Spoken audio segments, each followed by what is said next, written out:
Bharatiya Janata party के प्रदेश कार्य समिति सदस्य सुरेश साव ने शास्त्रीनगर स्थित अपने आवासीय कार्यालय में शुक्रवार को एक प्रेस वार्ता की और हजारीबाग बरही के रहने वाले रुपेश पांडे हत्याकांड की उच्च स्तरीय जांच की मांग करते हुए राज्य सरकार पर जमकर निशाना साधा।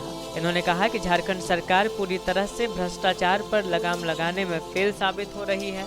राज्य सरकार ने 2 दिन नेट बंद करवाकर यह साबित कर दिया है कि सरकार में भ्रष्टाचार काफी बढ़ा है और सरकार इस पर लगाम लगाने में पूरी तरह से फेल है। कहा कि हाल ही में बरही में हुए रुपेश हत्याकांड मामले में 2 दर्जन से अधिक नामजद अभियुक्त हैं, लेकिन अभी तक केवल 4 की ही गिरफ्तारी हुई है। इन्होंने हत्याकांड मामले की उच्च स्तरीय जांच या फिर सीबीआई जांच की मांग की है। बताया गया कि कल राज्य के पूर्व मुख्यमंत्री बाबूलाल मरांडी के नेतृत्व में भाजपाई रुपेश के परिजनों से मुलाकात करेंगे और हर संभव मदद का प्रयास करेंगे।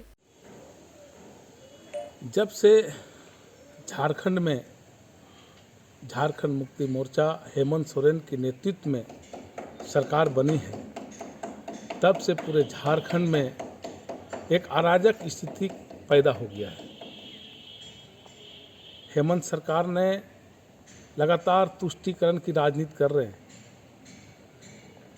आप चाहे देखें, विधानसभा का मामला हो, नमाज कच का मामला हो, वहाँ भी हेमंत सरकार ने तुष्टीकरण किया। सिमडेगा में एक दलित युवक की हत्या हो गई।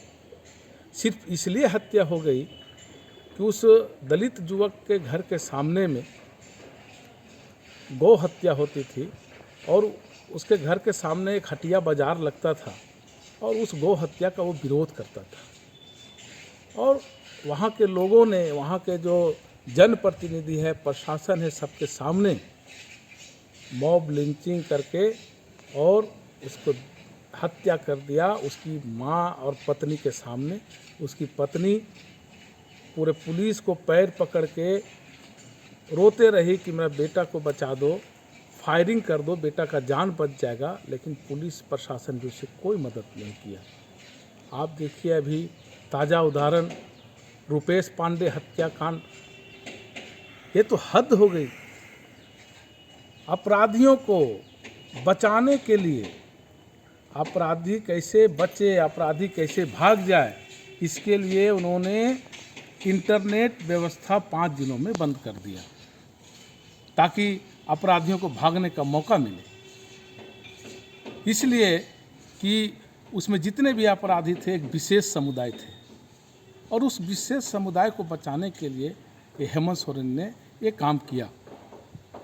आप अभी हाल में एक भारतीय जनता पार्टी का कार्यक्रम हो रहा था धनबाद में, और उस कार्यक्रम में एक समुदाय के लोग आते हैं, एक लड़का आता है और पार्टी के केंद्रीय नेतृत्व को गाली गलौज करता है। उसको देख करके कुछ कार्यकर्ता उत्तेजित होकर के उसे लपड़ थप्पड़ किया। उसके लिए मुख्यमंत्री जी ने तुरंत ट्वीट कर दिया और बोला कि mob lynching, Bharatiya Janata party mob lynching कर रही है, एक विशेष समुदाय को प्रताड़ित किया है।